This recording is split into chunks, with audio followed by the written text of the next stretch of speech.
जी बिस्मिल्लाहिर्रहमानिर्रहीम। जो फार्मर कहते हैं कि हमारी गाय जो है वो बच्चा देने के बाद दूध पे नहीं आती, ये वीडियो उनके लिए है। वीडियो को लाजमी देख के जाएं, क्योंकि ये वही मसला मैं आपके सामने डिस्कस करने लगा हूँ। इस गाय को भी जो है वो बच्चा दिए हुए 4 से 5 दिन हुए हैं, ठीक है। तो ये देखें, आपने जो है जो इसने गंद फेंका हुआ है वो देखना है। बेसिकली ये गंद है क्या? ये है जी पर्परल मटराइटस। ये है जी पर्परल मटराइटस। इसका कलर आप देखें, ये मैला नहीं है।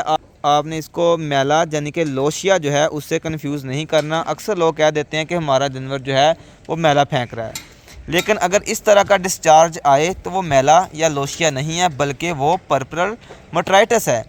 तो आपने इसका ट्रीटमेंट करना है।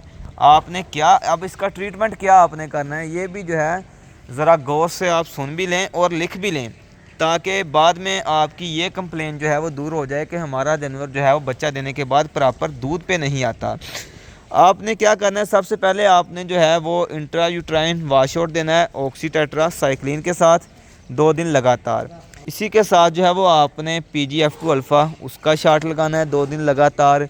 और साथ में आपने जो है वो सिस्टेमिकली एंटीबायोटिक पेंसिलिन जो है वो यूज़ करनी है। और अगर जानवर को टेम्परेचर है तो आपने एनसेड का भी यूज़ करना है, ताकि आपका जानवर, याद रखें, जब तक आपका जानवर जो है वो अंदरूनी तौर पे यानी कि उसका रिप्रोडक्टिव ट्रैक जो है वो क्लियर नहीं होगा, साफ़ नहीं होगा, तब तक जो है वो दूध पे कभी भी नहीं आएगा।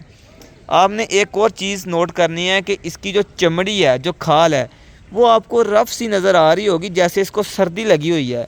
तो ये भी एक निशानी होती है कि जानवर की बच्चेदानी के अंदर जो है वो किसी किस्म का इन्फेक्शन है। ये भी इस चीज़ की एक निशानी होती है। और दूसरा, जानवर को जो है वो थोड़ा थोड़ा जो है वो टेम्परेचर भी रहता है, 103 104 जो है वो टेम्परेचर भी रहता है। जानवर खाता पीता है, लेकिन पहले की निस्बत थोड़ा खाता पीता है। तो आपने इन चीज़ों को जो है वो इग्नोर नहीं करना, टाइमली जो है इसका ट्रीटमेंट करना है, ताकि आपका जानवर जो है वो रिकवर हो सके और प्रॉपर दूध पे जो है वो आ सके। और अगर आपका कोई भी क्वेश्चन है किसी भी मतलब न्यूट्रिशन के रिलेटेड या रिप्रोडक्शन के रिलेटेड, किसी भी चीज़ के रिलेटेड, तो आप जो है वो कमेंट सेक्शन में पूछ सकते हैं और हमारे व्हाट्सएप पर भी जो है वो रब्ता कर सकते हैं। केसेस डिस्कस करने का मकसद यही होता है, और हम आमतौर पर वही केस डिस्कस करते हैं जो कि प्रैक्टिकली होते हैं, थ्योरेटिकली नहीं, ताकि जो है वो आपको चीज़ों की समझ आ सके और आपका जो है वो फ़ायदा हो सके। ये मेडिसिन अभी यूज़ करने लगे हैं हम। ये हमने सोल्यूशन तैयार किया ऑक्सीटेट्रासाइक्लिन का, साथ में एंसर लगाएंगे और एंटीबायोटिक जो है वो हम इसे ट्राइबरसन लगाएंगे। आप जो है वो पेंसिलिन भी लगा सकते हैं, साथ में जो है वो साइक्लोमेट का इंजेक्शन लगाएंगे।